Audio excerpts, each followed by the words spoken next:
श्री कृष्ण कन्हैया लाल की जय। श्री निजानंद स्वामी की जय। श्री प्राणनाथ प्यारे की जय।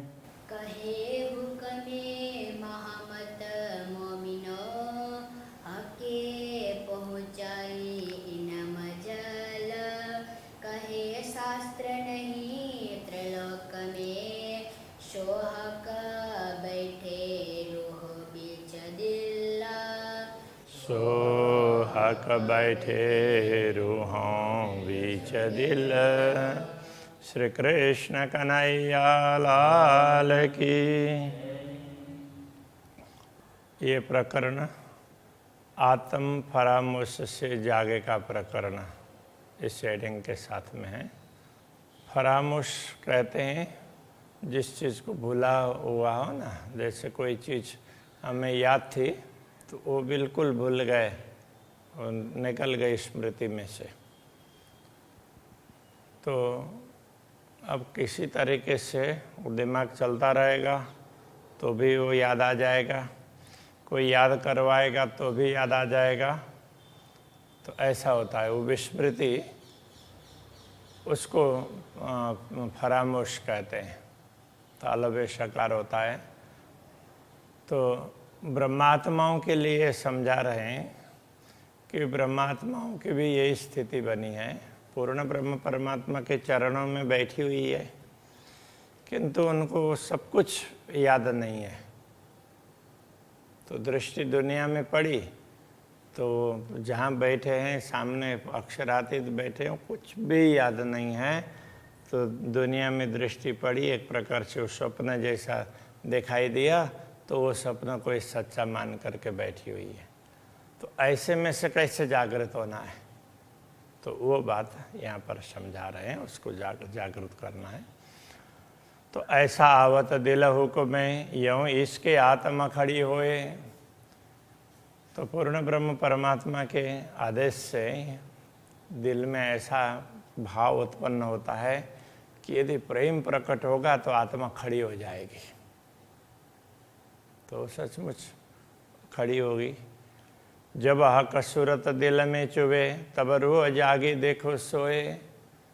तो जब पूर्ण ब्रह्म परमात्मा का स्वरूप हृदय में अंकित हो जाएगा तो फिर आत्मा जागृत हो जाएगी।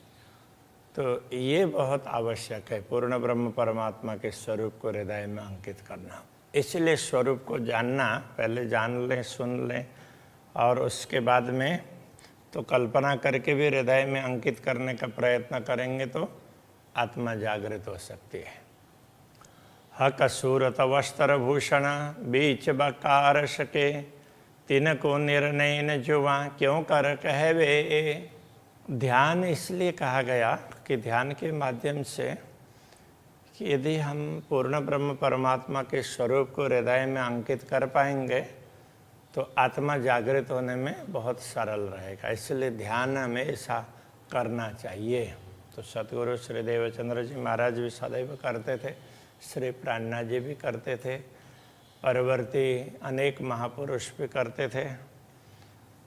तो अभी इस समय धीरे धीरे इसके तरफ विचार कम हुआ, तो वो दिमाग चलने लगा। तो दिमाग चलने से नहीं होता है, तो दिल तक दिमाग भी चलाना पड़ता है कई बार। तो दुनिया के काम के लिए दिमाग चलाना पड़ता है, किंतु पूर्ण ब्रह्म परमात्मा के लिए दिल को महत्व देना पड़ता है। तो जब हम दिल को महत्व देने लगेंगे तब फिर हमारा ध्यान भी लगने लगेगा, हमें ध्यान के प्रति हमारा भाव भी जागृत होगा। तो दुनिया के काम भी सब ठीक चलते रहेंगे। दिमाग भी लगाते रहें, लेकिन उससे ज़्यादा महत्व दिल को दें। तो ये बात तब जा कर के ये सब समझ में आ जाएंगे। हक सूरत वस्त्र भूषण, पूर्ण ब्रह्म परमात्मा का स्वरूप वस्त्र आभूषण, बीच बकार सके, परमधाम में जैसा उनका स्वरूप और जैसे आभूषण, जैसी दिव्यता है, तीनों को निर्णय इन जुआ क्यों कर कहवे, उसको इस जिह्वा के द्वारा वर्णन करके निश्चित रूप से तो नहीं बताया जा सकता है। जिन्हें दृढ़ करी हक सूरत हक हुकुमे जोशले, तो जिन्होंने पूर्ण ब्रह्म परमात्मा के आदेश से तो उन जोश भी उनको उत्साह भी हुआ, जोश का तात्पर्य यही है, उससे अपने हृदय में उन्होंने पूर्ण ब्रह्म परमात्मा के स्वरूप को अंकित किया। अरस्य चीज कई सो मेहर से पर बल इन अंग अकल के। अब इस तरह से परमधाम का स्वरूप है तो उसको अंकित किया, तो वो तो पूर्ण ब्रह्म परमात्मा की कृपा होती है, तो उस कृपा से ही वो हृदय में उनका स्वरूप अंकित होगा। किंतु इसके लिए प्रयत्न किससे करना होगा? तो प्रयत्न तो इसी शरीर के माध्यम से करना पड़ेगा ना। इस शरीर को लगाना पड़ेगा, मन को लगाना पड़ेगा, बुद्धि को लगाना पड़ेगा। इसी शरीर के अंगों का उपयोग करके हमें पूर्ण ब्रह्म परमात्मा की कृपा का अनुभव करना होगा और उसके बाद में उसी कृपा के कारण उनके स्वरूप को हृदय में अंकित कर पाएंगे, ये कहना चाह रहे हैं। पर बल इन अंग अकल के, बल है, शक्ति लगाई है, तो ये इसी शरीर के अंग प्रत्यंगों को लगा करके, इसी शरीर के अंग प्रत्यंगों के माध्यम से, इसी शरीर की बुद्धि के माध्यम से पहले समझने के लिए भी थोड़ा सा प्रयत्न करना पड़ेगा। तो साधन तो ये शरीर ही है, किंतु हमारी श्रद्धा होगी, पूर्ण ब्रह्म परमात्मा की कृपा का अनुभव करने लग जाएंगे तो फिर वो स्वरूप उनका हमारे हृदय में अंकित हो जाएगा। जो जुआ वचन कहता है हिस्सा कोटमा न पहुँचता, वैसे केवल मुंह से बोलते हैं, तो मुंह से बोली हुई तो छोटी सी बात भी उसमें से जितने बोलते हैं करोड़ों बातें बताई हो तो उसमें से एक भी नहीं पहुंचती है मुंह से बोली हुई बातों में। तो पहुंचे ना जिमी जरे को तो क्या करे जात सिफत। तो यदि परमधाम के एक कण को भी बताया नहीं जा सकता है तो पूर्ण ब्रह्म परमात्मा की महिमा का वर्णन कैसे उनकी क्यों करे जात सिफत। तो पूर्ण ब्रह्म परमात्मा के अंगों की महिमा कैसे गा सकेंगे, उसका वर्णन कैसे होगा? तो एक कण का भी वर्णन जिस जिह्वा के द्वारा नहीं हो सकता है। तो फिर आगे उसका समाधान बता रहे हैं, किया हुक्म वर्णन अर्श का। जब पूर्ण ब्रह्म परमात्मा ने चाहा, उन्होंने आदेश दिया, तभी परमधाम का वर्णन हुआ है। पर दृष्ट मसाला इत का, किंतु उसमें जो उदाहरण वगैरह दिए हैं वो सब ये सब लौकिक उदाहरण हैं। ये हर फल्लुगा पहुँचे नहीं, तो इनका तो छोटा सा अंश मात्रा भी नहीं पहुँचती है। लगा अरस चीज बका, वो परमधाम तक ये इनकी मात्रा भी नहीं पहुँच सकती है, काना मात्रा भी। किंतु पूर्ण ब्रह्म परमात्मा के आदेश होने पर फिर इन्हीं दुनिया के शब्दों से भी परमधाम का वर्णन हो सकता है, ऐसा ये कहना चाह रहे हैं। जिन देखी सूरत हक की इन वजूद के सनमंद, जिन्होंने इस नश्वर देह के माध्यम से पूर्ण ब्रह्म के स्वरूप को देखा, अनुभव किया, जो सहुकुम मेहर देखा वही मोमिन जाने ये संबंध सनंद। तो जिन्होंने देखा है तो उन पर पूर्ण ब्रह्म परमात्मा की कृपा हुई है। जो हुकुम उन्होंने चाहा, उनका आदेश हुआ, तब जोश है, कृपा है, उससे उनका स्वरूप दिखने लगा। मोमिन जाने ये संबंध, इस आनंद को, इस विवरण को, इसको तो इस कहते हैं, इस समझ को तो ब्रह्मात्मा ही जान सकती है, दूसरों को ये समझ में नहीं आएगी ये बात। सबों सिफत करी जो सा कलें, इन अंग छूटे ना दृष्ट फना। जिन जिन लोगों ने परमात्मा के स्वरूप का वर्णन करने का प्रयत्न किया है, तो उन्होंने अपनी बुद्धि दौड़ा करके उत्साह से प्रयत्न तो अवश्य किया, किंतु इन अंग छूटे ना दृष्ट फना।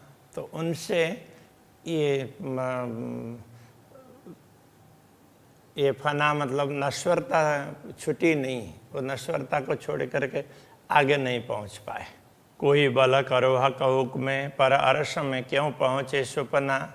कोई ये समझ लें कि हम प्रयत्न कर रहे हैं तो ये तो अक्षरातीत का ही आदेश है, ऐसा मान करके कोई करने लग जाए तो भी स्वप्न की बातें परम धाम तक पहुंचने वाली नहीं है। वो पूर्ण ब्रह्म परमात्मा चाहेंगे तो ही होगा। तो दूसरे लोग कितना भी दावे करें, कितने लोग ये सोचते हैं कि अपना स्वार्थ सिद्ध करने के लिए तो ये तो परमात्मा का हुक्म है, उनका आदेश है, ऐसा करके अपना स्वार्थ सिद्ध करते हैं। तो ये नहीं हो सकता, उनके चाहने से कुछ भी नहीं हो सकता है। इसलिए पूर्ण ब्रह्म परमात्मा के संदर्भ में कभी ठगने की बात नहीं होनी चाहिए। धनी न जाए कि न को धोतियो, जो कीजे अनेक धोतार, ऐसा करके इसीलिए समझाया है। नींद उड़े रहे ना सुपना और सुपन में देखना हक। नींद उड़ने पर तो स्वप्न रहेगा नहीं, और नींद उड़े बिना परमात्मा दिखेंगे भी नहीं, तो ये स्वप्न में उनको कैसे देखा जाएगा, तो उसका भी समाधान करेंगे। मेहर इल्म जो हुक्म में, जब उनका आदेश होगा वो चाहेंगे तब उनकी कृपा होगी, उसी से ज्ञान भी प्राप्त होगा और उत्साह भी बढ़ेगा, प्रेम भी प्राप्त होगा। तो हक देखिए बेशक, तब उनको देख सकते हैं। सचमुच उनको उनकी कृपा से ही उनके दर्शन हो सकते हैं, अन्यथा नहीं। पर जेता हिस्सा नींद का रूह तेती फरामोश। किंतु जितनी मात्रा नींद की रहेगी तो आत्मा उतनी ही विस्मृति में रहेगी, उतनी ही हिस्सा उसकी विस्मृति का भी रहेगा। जो मेहर कर हुक्म देखा वही, तब देखे बिना जोश। जब पूर्ण ब्रह्म परमात्मा कृपा करके दिखाएंगे तो वो जब कृपा करके दिखाना चाहेंगे तो क्या होगा, तब देखे बिना जोश। तो इसको इतना जोश उत्साह ना हो तो भी उनको दर्शन हो पाएंगे। हक जाने सो करे अनहोनी सो भी होए। पूर्ण ब्रह्म परमात्मा जो चाहते हैं वैसा ही होता है। अनहोनी भी, जो असंभव भी संभव हो जाता है। हिसाब किए स्वप्न में मुतलक न देखे कोई। तो यथार्थ में तो देखो कि किसी ने अभी तक पूर्ण ब्रह्म परमात्मा को देखा भी नहीं था, किसी ने उनके विषय में पूरी बात की भी नहीं थी। हाँ है, बस इतनी ही बातें बताई थी। तो ऐसे पूर्ण ब्रह्म परमात्मा के विषय में इस स्वप्न में सारा हिसाब किताब करके, ऐसा उनका स्वरूप, ऐसे उनके अंग, ऐसी उनकी शोभा, ऐसे वस्त्र, ऐसे आभूषण, ऐसा धाम, ऐसी लीलाएं, वो सारी बातें स्वप्न में भी बता दी गई। तो ये तो पूर्ण ब्रह्म परमात्मा की कृपा से ही अनहोनी असंभव बातें संभव हुई है, ऐसा कहना चाह रहे। ए बात जो कार्य कारण हक जानत त्यों करत। ये तो कार्य और कारण कहने का तात्पर्य, ऐसा कार्य कारण बनाया कि अक्षर ब्रह्म ने इच्छा की, फिर ब्रह्मात्माओं ने भी इच्छा की, तो उस प्रकार से ये इसको कार्य कारण बोलते हैं। ऐसा कारण बना और फिर कार्य हुआ। ये कार्य हुआ तो उसका कारण क्या है, तो ये कार्य और कारण। तो किसी भी कार्य के लिए कारण तो होता है, तो ये कार्य कारण अवश्य बना, फिर भी पूर्ण ब्रह्म ने चाहा तब ये बना है। हक जानत त्यों करत। वो जो चाहते हैं वही करते हैं। जब चाहा तो अक्षर ब्रह्म को इच्छा हुई, तब ब्रह्मात्माओं ने भी अक्षर ब्रह्म को देखा, अन्यथा तो नहीं देखते। असल रूह तन मिलावा निस्वत है वाहिदत।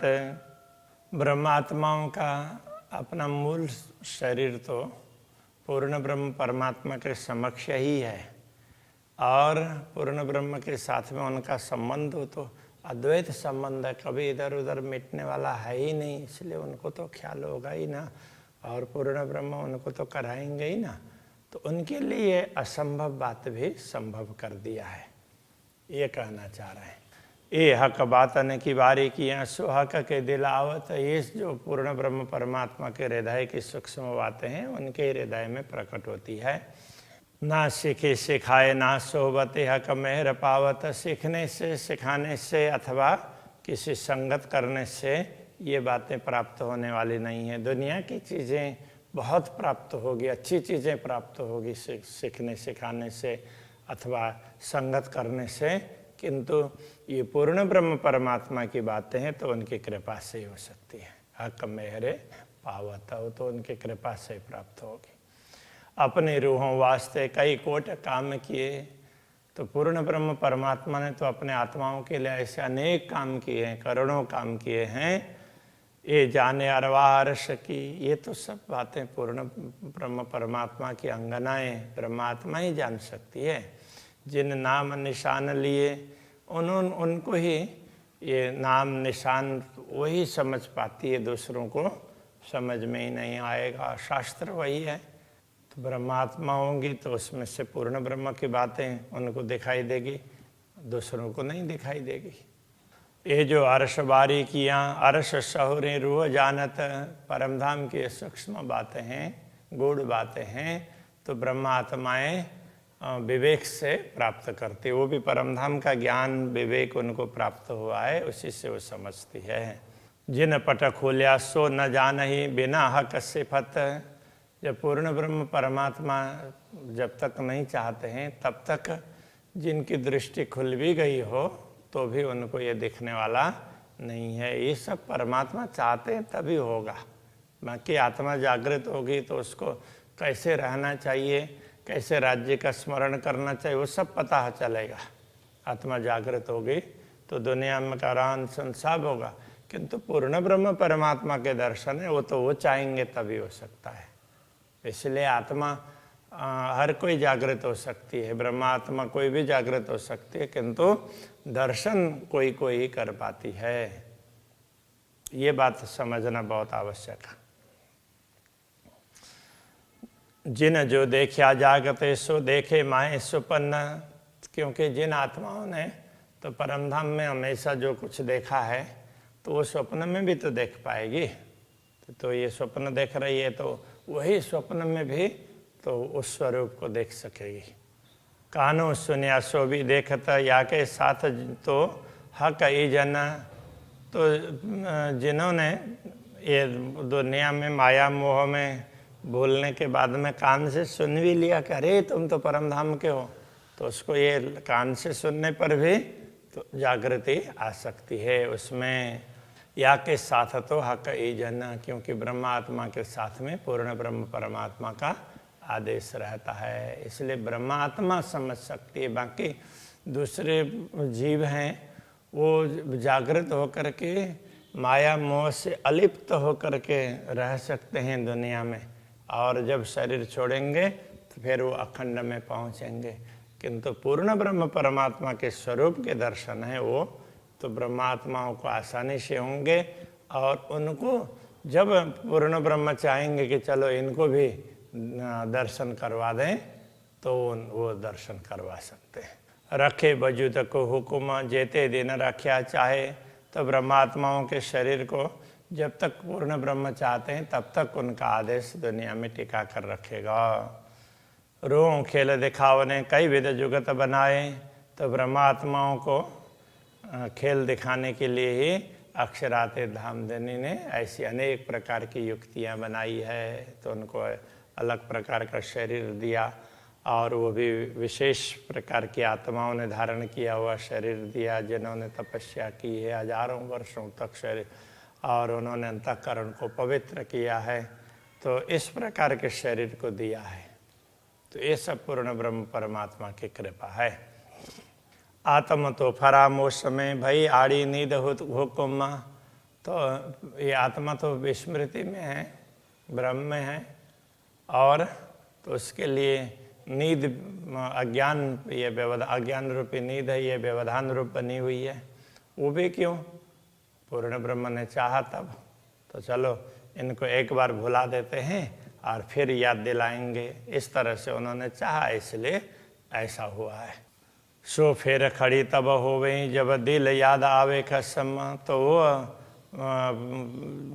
तभी खड़ी हो सकती है, तब जागृत हो सकती है जब रूह दिल याद आवे कसम, जब वो अपने दिल से पूर्ण ब्रह्म परमात्मा का स्मरण करेंगी, उनको याद करेंगे तो वो जागृत हो सकती है।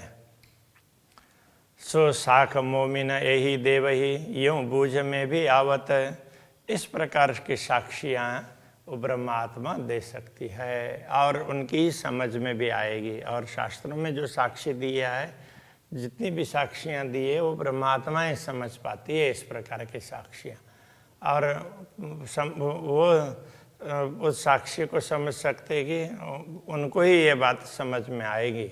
अनुभव भी कछु कहता है और हुक्म भी कहावत, तो उनका अनुभव भी कुछ कहेगा और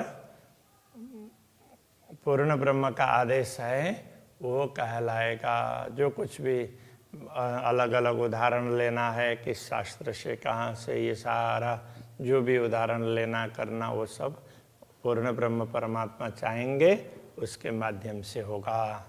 मोमिन कहवे हुक्म बूझ अनुभव पर हुक्म, तो ब्रह्मात्मा यदि पूर्ण ब्रह्म के विषय में कुछ कहती है तो भी उनके आदेश से ही कहती है।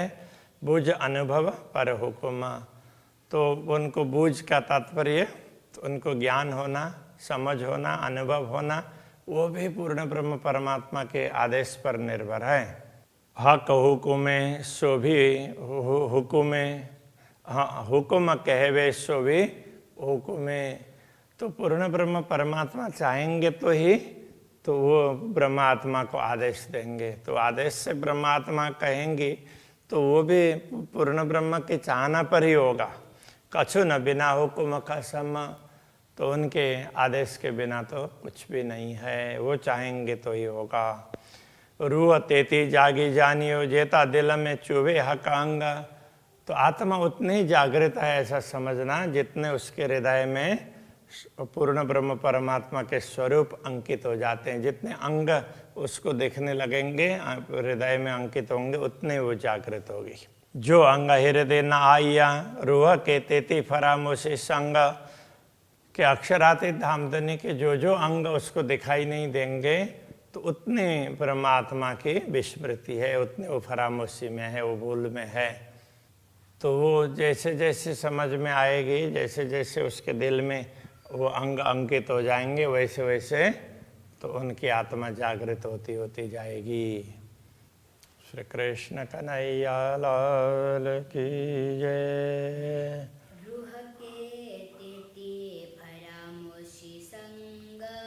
रूह के तेती परामोशी संग,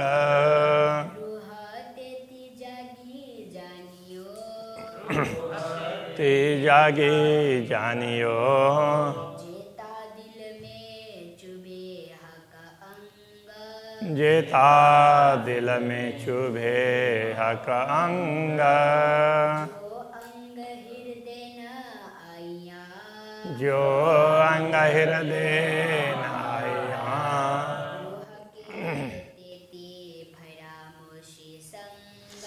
रूह के तेती परामोशी संग,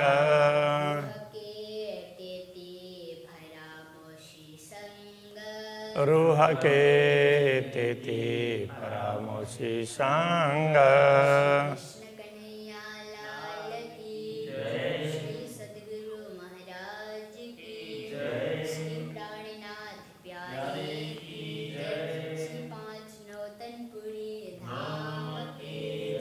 जगत गुरु आचार्य श्री 108 कृष्ण मणि